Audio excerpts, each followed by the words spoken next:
السلام علیکم ورحمۃ اللہ وبرکاتہ۔ اللہم صلی علی محمد وعلی آل محمد کما صلیت علی ابراہیم وعلی آل ابراہیم انک حمید مجید۔ بسم اللہ الرحمن الرحیم۔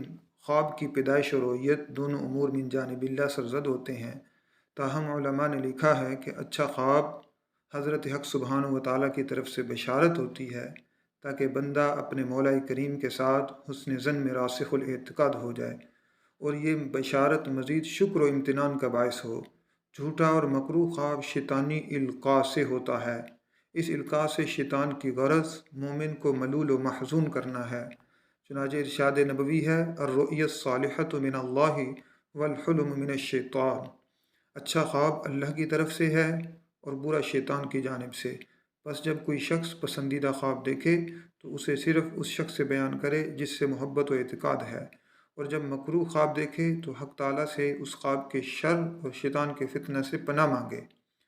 اور یہ بھی مناسب ہے کہ بقصد دفع شیطان 3 بار تھتکارے اور ایسا خواب کسی سے بیان نہ کرے۔ اس حالت میں برا خواب کوئی ضرر نہ دے گا۔ ضرر نہ دینے کا یہ مطلب ہے کہ حق تعالیٰ نے افعال مذکورہ کو رنج و غم سے محفوظ رہنے کا سبب گردانا ہے، جیسے کہ صدقہ کو تحفظ مالی اور دفع بلیات کا ذریعہ بنایا ہے۔ ایک حدیث صحیح میں برا خواب دیکھنے کے بعد کروٹ بدلنے کا حکم بھی وارد ہے، کیونکہ اس کو تغیر حال میں بڑا اثر و دخل ہے۔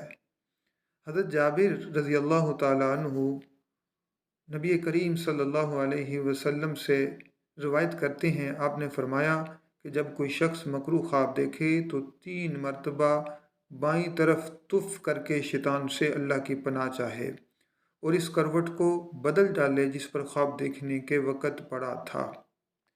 احادیث سے معلوم ہوا کہ بہت سے خواب شیطانی القاء سے ہوتے ہیں، چنانچہ متوحش قسم کے جملہ خواب، مثلا یہ دیکھنا کہ سر کٹ گیا یا کسی کو قتل کر دیا گیا، اسی قبیل سے ہیں۔ احتلام بھی شیطانی اثر سے ہوتا ہے، اور اس سے جنود ابلیس کی یہ غرض ہوتی ہے کہ مومن کو غسل و طہارت کی زحمت میں ڈالے یا حاجت غسل کے ذریعے سے نماز فجر کے بروقت پڑھنے میں خلل انداز ہو۔ لیکن یاد رہے کہ شیاطین متوحش خواب دکھا کر مومنین کو ہر طرح سے پریشان کر سکتے ہیں، مگر یہ بات اس کی قدرت سے باہر ہے کہ حضرت ختم المرسلین صلی اللہ علیہ وسلم کی وضع و حیت اختیار کر کے کسی مومن کو خواب میں دھوکہ دے سکیں۔ ارشاد نبوی صلی اللہ علیہ وسلم ہے کہ من رآنی فی المنام فقد رآنی لأن الشیطان لا یتمثل لی صورتی۔ جس نے مجھے خواب میں دیکھا اس نے فی الواقع مجھے ہی کو دیکھا، اور اس کا یہ خواب سچا ہے، کیونکہ شیطان کی یہ مجال نہیں کہ کسی کے خواب کے اندر میری شکل میں ظاہر ہو سکے۔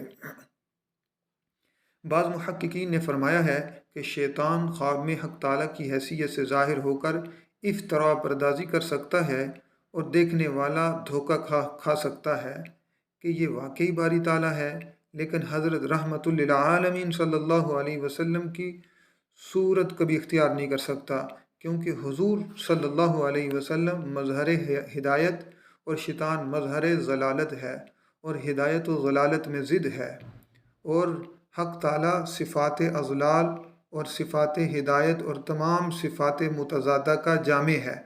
دوسری وجہ یہ ہے کہ مخلوق کا دعوی الوہیت صریح الباطل ہے، صریح طور پہ باطل ہے، اس لیے کسی طرح اشتباہ نہیں ہو سکتا، بخلاف دعوی نبوت کے کہ ہزاروں لاکھوں بدقسمت لوگ وہ خود ساختہ نبیوں کی خانہ ساز نبوت پر ایمان لا کر راہ حق سے بھٹک جاتے ہیں۔